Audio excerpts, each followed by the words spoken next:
Okay, we have an interesting integral. This one was sent to me by Sid. We have the integral from 0 to 1 of minus 1 over the floor of log base 2 of x dx. Okay, this one was so perfect because I was actually looking to redo a problem from like MIT 2014 that was almost the same thing, that was very similar. And this problem allows me to go over all the same things without repeating a problem I already did. So to get started with this, first what I want to do is I want to just deal with the floor function. Typically what I like to do is split up the integral on integer bounds, but it already is just separated by one integer right here, so I can't really do what I usually do.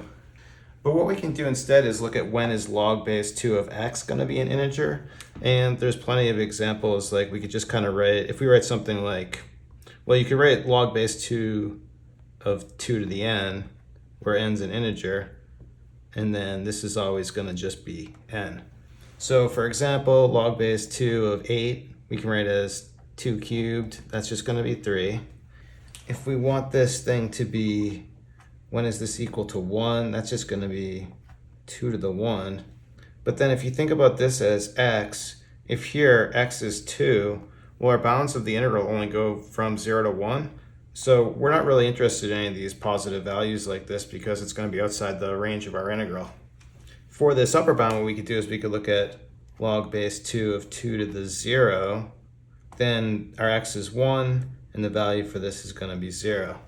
So in order to get some values within the bounds of our integral, we're going to want things like log base 2 of 1/2. This is going to be minus 1. Or log base 2 of, let's say, 1 over 16. That's going to be minus 4.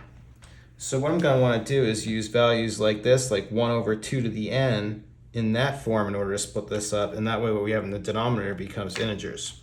So let's see how this is going to work. So I'm going to kind of split this up with a bunch of different integrals. Usually when I do this, I'll start at 0, but here I'm going to do it the other way because you'll notice at 0, this is going to be going to like minus infinity, so it's harder to work with it that way. So what I'm going to do is, for the first one, we'll just go from 1 to 1/2, or 1/2 to 1. We have our numerators minus 1. And then for this thing, for log 2 of x, all the values are going to be in this region between 0 and minus 1, but we have the floor function, which is going to round us down to the lower value, and so it's going to round us down to minus 1 there. And then for the next one, doing something really similar, we'll go this time from 1/4 to 1/2.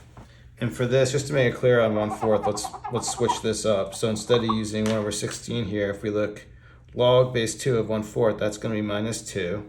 We still have this minus 1 in the numerator here. But for the log base 2 of x, in this region, all the values are going to be between minus 1 and minus 2. The floor is going to take us down to the next highest integer, which is going to be minus 2. So our denominator is going to be minus 2 here. And so this pattern is just going to continue like this. Like we'll do one more really quick. So for like 1/4 to 1/8, we're like minus 1 over minus 3 dx. And so this is going to go on and on forever. We're not ever going to quite get to 0. We're going to get smaller and smaller numbers, all in the form 1 over 2 to the n. So let's see if we can generalize each of these integrals. Well, to set this up, one thing we can notice is, of course, all these minus signs, the minuses are just going to cancel, and we're going to end up something like 1 over 1, 1 over 2, 1 over 3.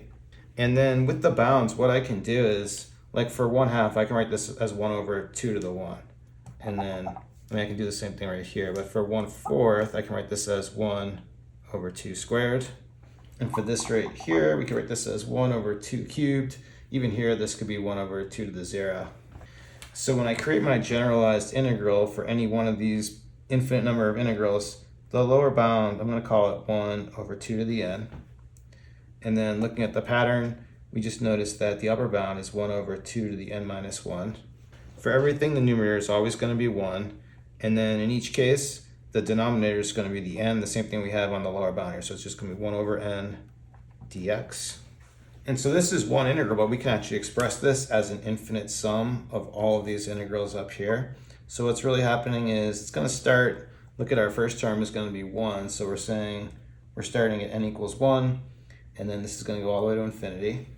And we can actually just go ahead and integrate this because 1 over n is going to be a constant with respect to x. So we can bring that out front of the integral and just kind of rewrite this and integrate. So we'll have 1 over n, but when we do this, we're just integrating 1. So we integrate and we get x, and we just need to evaluate that from 1 over 2 to the n to 1 over 2 to the n minus 1. So now we'll just go ahead and evaluate this. We'll still have the same sum. I'll leave the 1 over n in front as a constant, and then we're just plugging into x. So we're just going to rewrite it 1 over 2 n minus 1 minus 1 over 2 to the n. But then I can simplify this, get a common denominator. All I need to do is multiply n by 2 here in the numerator and denominator.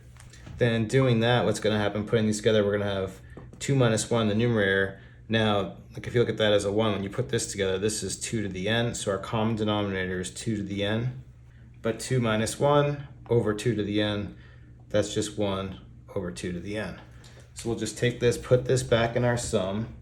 And so what we're looking at is just the sum from 1 to infinity of n times 2 to the n. But now what I want to do is just a really subtle rewrite in order to make it look more like the geometric series. So what I can do for this, let's just bring like, kind of separate it off. Well, not quite like that, but if I separate the 1/2, I can write this as 1/2 to the n over n. But writing it this way, we can look at this as if it's in the form, well, it is in the form, x to the n over n, where we just know that x equals 1/2. And so what we can do is put a label on this thing. Let's call this right here, we'll call this f of x, just noticing we'll have to come back later and find the value for x of 1/2.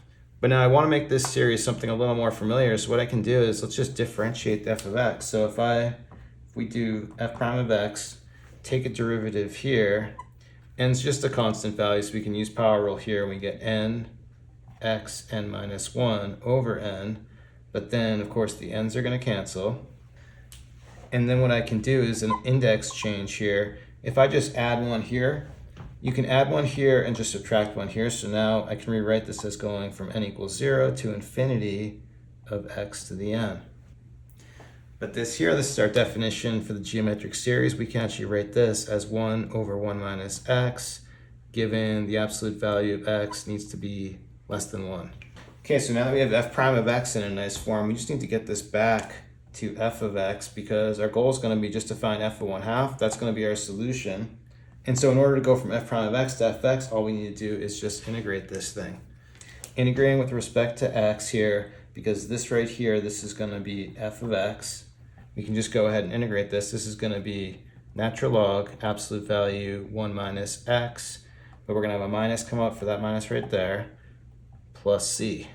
In order to handle the plus c, we actually have a known value here. If you look at what happens when x is going to be 0, well, every single term is going to be 0 because the x is 0. So if we know f of 0 equals 0, we plug it in here. We have minus natural log of just 1 plus c. Well, this part's 0, so that means that the c needs to be 0 as well. And so we can just remove the plus c right here, and this is going to be our f of x value. Okay, so now just one more step to finish this off. Our goal here is to find f of 1/2, so we just need to plug 1/2 into here. And so for f of 1/2, what's going to happen? We're going to have minus natural log 1 minus 1/2 is going to be 1/2. I can take this into the exponent and just flip it. And so for my final solution of this, we just get natural log of 2. Okay, there it is. Really good problem. Thanks again to Sid for the suggestion. Thanks everyone for watching. Have a good day.